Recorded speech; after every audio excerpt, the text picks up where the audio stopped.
CNBC-TV18 presents Crypto Corner, powered by Coin DCX.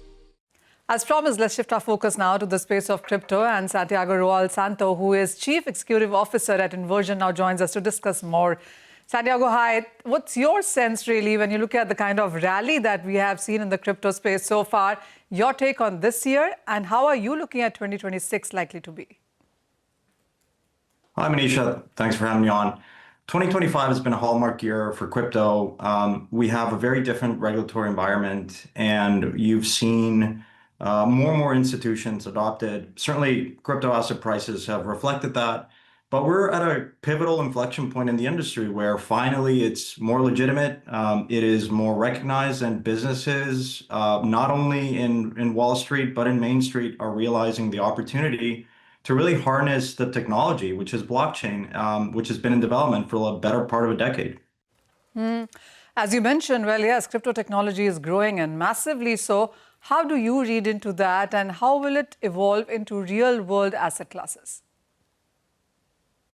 It's a great question. You know, the reality is crypto is still not relatable for people in the same way that the internet wasn't in the early 2000s.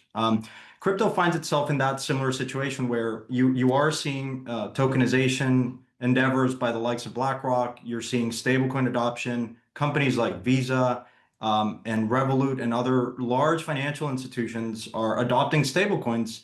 But that's really just the tip of the iceberg. What we see at Inversion is a great opportunity to adopt blockchain technology and infrastructure into traditional businesses to make them vastly more efficient.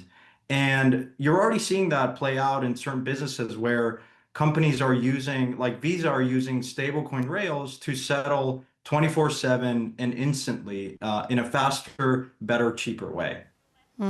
Santiago, you have transferred and acquired traditional businesses using blockchain, etc.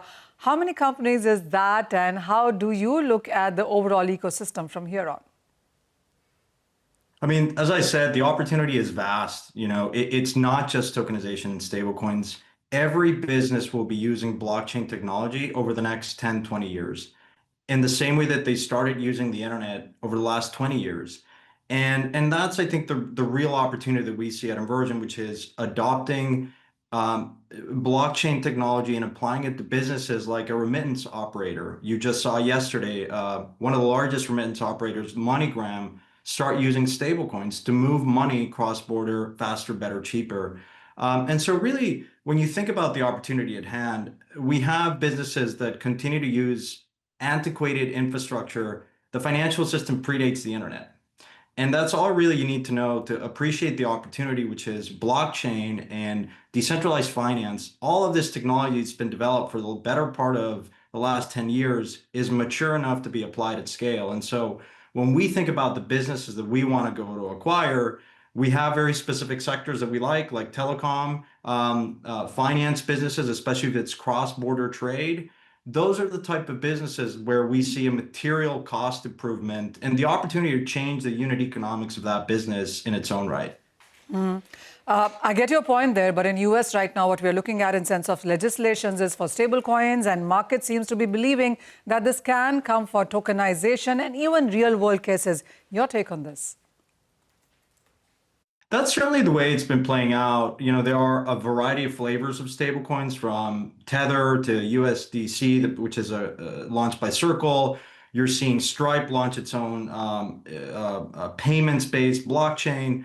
So it certainly seems to be fragmented in that sense. And you have sovereign, central banks explore with stablecoins. So I think we'll continue to see a proliferation of companies that have distribution, that have the ability to utilize this technology, which is open source and available to anyone. And so, for instance, Visa is using its own settlement rails to process now over $1 billion of stablecoin settlement volume, which is 4x what was done last year. So I think you're going to continue to see that trend. It is still quite early, in my opinion, but more and more companies are at the board level seeing what Visa is doing, seeing what BlackRock is doing, and Stripe, and some of the leading companies, public companies that you cover in your segment, and they're saying, gosh, why don't we have a crypto strategy? Why is it that we're not using stablecoins or tokenizing certain parts of our business? And that's really, I think,